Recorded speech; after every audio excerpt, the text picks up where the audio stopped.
అంటే గేట్ కూడా తాకలేడు అన్నాడు. అందుకుని తాకనివ్వ అన్నారు పవన్ కళ్యాణ్ని. ఈ అసెంబ్లీ ఉంది కదా, గేట్ తాకడానికి ఇయ్యలేదని అన్నారు అనింది. రోజా అనింది.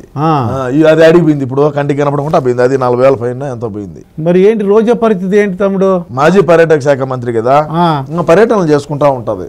పర్యటనలో జబర్దస్త్ ఏమి ఉండదంటావా? ఇంకా ట్రాలీల మీద డాన్సులే, ట్రాక్టర్ ట్రాలీల మీద డాన్సులే. ఇంకా ఓ ఇది మన ఫంక్షన్ వెనకాల ఉంటది. అదే అదే దాని మీద డాన్సులు వేసుకోవడమే. మరి కరమేం పట్టలేదులే. కొడుకే 1.5 2 కోట్లు పెట్టి కారు తీయించినప్పుడు, కారుకే 1.5 కోటి పైన ఖర్చు పెట్టినప్పుడు ఇంకా ఆమె దగ్గర లెక్క ఉండదు ఏమయ్యా. నగరి శాసనసభ్యురాలు, పర్యాటక శాఖ మంత్రిగా కూడా చేసినటువంటి ఆర్కే రోజా, ఈవిడిది ఒక్కసారి మనం గమనించినట్లయితే చూడండి. Shrimati RK Roja, member of legislative అసెంబ్లీలో ఈవిడ 21వ తారీఖు 2021 11/30వ తారీఖున 20 మందికి విఐపి బ్రేక్ దర్శనాలు ఇచ్చింది.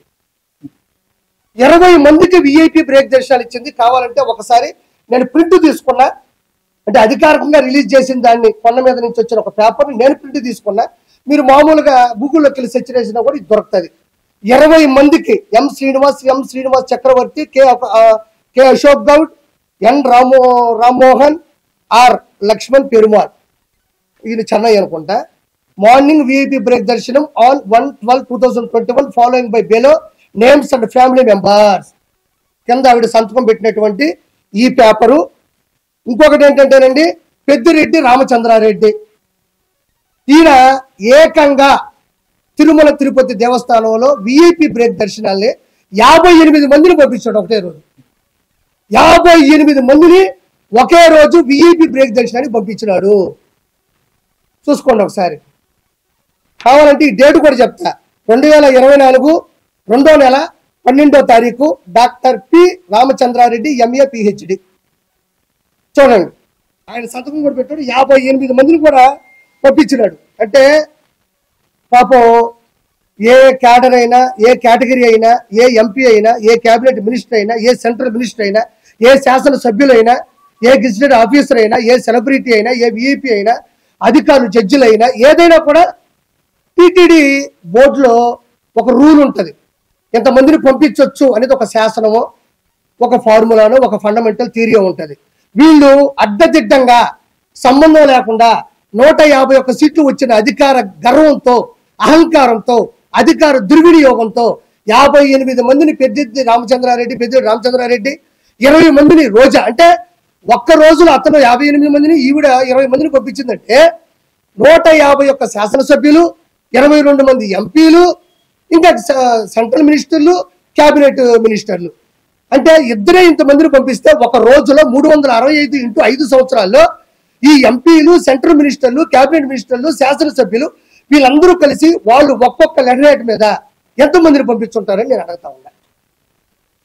ఒక రోజులో 20 విఐపి బ్రేక్ దర్శనాలు పంపిస్తే, ఒక పెద్దిరెడ్డి రామచంద్రారెడ్డి 58 మందిని పంపిస్తే ఒక్క రోజులో అలా 365 ఇంటూ 5 ఉన్న ఈ 100 రోజుల్లో ఒక్కొక్కరు శాసనసభ్యులు వీళ్ళందరూ ఎంతమందిని పంపించారో ఒకసారి ఆలోచించండి.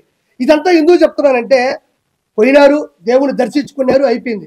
కానీ ముఖ్యంగా గమనించాల్సింది ఏంటంటే, ఇక్కడ సామాన్య భక్తులు తిరుపతి నుంచి తిరుమల కొండకి నడుచుకుంటూ వస్తారు. సర్వదర్శనం అని ఉంటుంది. క్యూ లైన్లోకి వెళ్ళిపోతారు. అక్కడి నుంచి కంపార్ట్మెంట్లోకి వెళ్తారు. ఆ నుంచి దర్శనానికి వెళ్తారు. ఆ తర్వాత బయటకు వచ్చి లడ్డు తీసుకుంటారు. అది అందరూ తెలిసిందే. కానీ కొన్ని లక్షల మంది, కోట్ల మంది కింద నుంచి నడుచుకొచ్చే సామాన్య భక్తులు, డబ్బులు లేని వాళ్ళు, నిజమైన దైవభక్తి కలిగిన వాళ్ళు, మాకెలా విఐపి దర్శనాలు వద్దు, మేము డైరెక్ట్గా దేవుణ్ణే చూడాలనుకుంటున్నాం, అది కదా నిజమైన భక్తి అనుకునే వాళ్ళు కూడా పైనుంచి, అదే కింద నుంచి పైకి వచ్చి క్యూ లైన్లోకి వెళ్తారు. ఈ క్యూ లైన్లోకి వస్తారు, కంపార్ట్మెంట్లోకి వెళ్తారు, దర్శనానికి వెళ్తారు. ఇక్కడ ప్రాబ్లం ఏంటంటే, విఐపి దర్శనం, విఐపి బ్రేక్ దర్శనం ఇవ్వడం వల్ల ఎక్కడికక్కడ క్యూ లైన్ ఆగిపోద్ది. ఎక్కడికక్కడ క్యూ లైన్ ఆగిపోతుంది. వీళ్ళు పోతారు, వీళ్ళ హారతలు, వీళ్ళ పట్టింపులు, ఇంకా దగ్గరకు తీసుకెళ్ళడం, దేవుడితో మాట్లాడతామని చెప్పడం. దేవుడే మాట్లాడటం అది వేరే విషయం. నీతి, నిజాయితీ, భక్తి, శ్రద్ధ ఉంటే దేవుడు మనకు ఆశీస్సులు ఇస్తాడు. అధికారం, అహంకారం, రౌడీయిజం, మంది మార్పాలు, అక్రమ ఆస్తులు ఉంటే జగనన్న ప్రసన్నం అవుతాడు.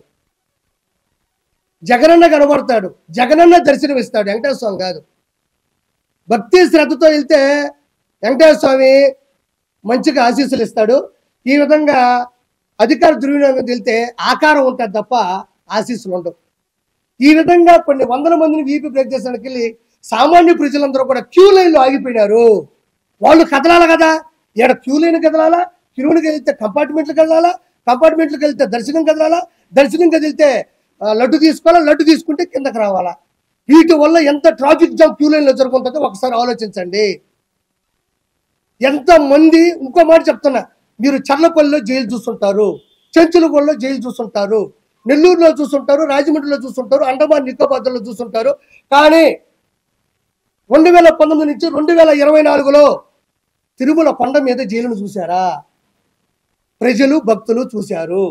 క్యూ లైన్ కూడా లోపల బానిచ్చేసి డోర్లు వేసేసి ఏమాత్రం మంచినీటి సదుపాయం లేకుండా చేయడం, ఏమాత్రం అన్నప్రసాదం పొంగల్ కావచ్చు, లేకపోతే సాంబార్ అన్నం కావచ్చు లేకుండా చేయడం, ఏమాత్రం మజ్జిగ లేకుండా చేయడం.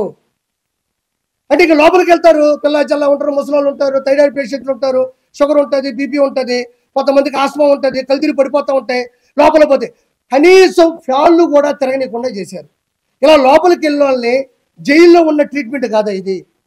తిరుమల తిరుపతి కొండ మీద వెంకటేశ్వర ఆశీస్సుల కోసం వచ్చిన వాళ్ళకి జైలు జీవితాన్ని కొన్ని కోట్ల మంది ఈ 5 సంవత్సరాల కాలంలో అనుభవించారు. చాలా మంది చెప్తారు, యూట్యూబ్లో మీరే చూడండి, నేను చెప్పడం కాదు, ఇది నా స్వార్థం కాదు. మీరు తొంగి చూస్తే లోపల ఫ్యాన్లు లేవు, తినడానికి తిండి లేదు, బయటికి రావడానికి దారి లేదు. అంటే ఇదేంటి జైలు జీవితం అంట. జైలు ఎంతకన్నా బాగా బతుకుతారు. కంపార్ట్మెంట్లోకి వెళ్తే కూడా మినిమం సౌలభ్యాలు, మినిమం సౌకర్యాలు కూడా అక్కడ అందరి పరిస్థితులు వచ్చినాయి. అంటే లోపలికి వెళ్తే ఇంక అలానే పడుండిపోవాలి, ఎప్పుడు వెళ్తే అప్పుడు ఉండాలా, పోయేవాళ్ళు పోతూ ఉంటారు, వచ్చేవాళ్ళు వస్తూ ఉంటారు. మొత్తానికి మెంటల్ టెన్షన్, ఆడవాళ్ళు ఉంటారు పాపం, వాళ్ళు ఇంకా ఎట్లా కదలని పరిస్థితి వచ్చేసింది. అంటే జైలు జీవితాన్ని దాని మీద చూపించినటువంటి ఘనత ఓన్లీ జగన్మోహన్ రెడ్డిది మాత్రమే. తర్వాత వచ్చేసి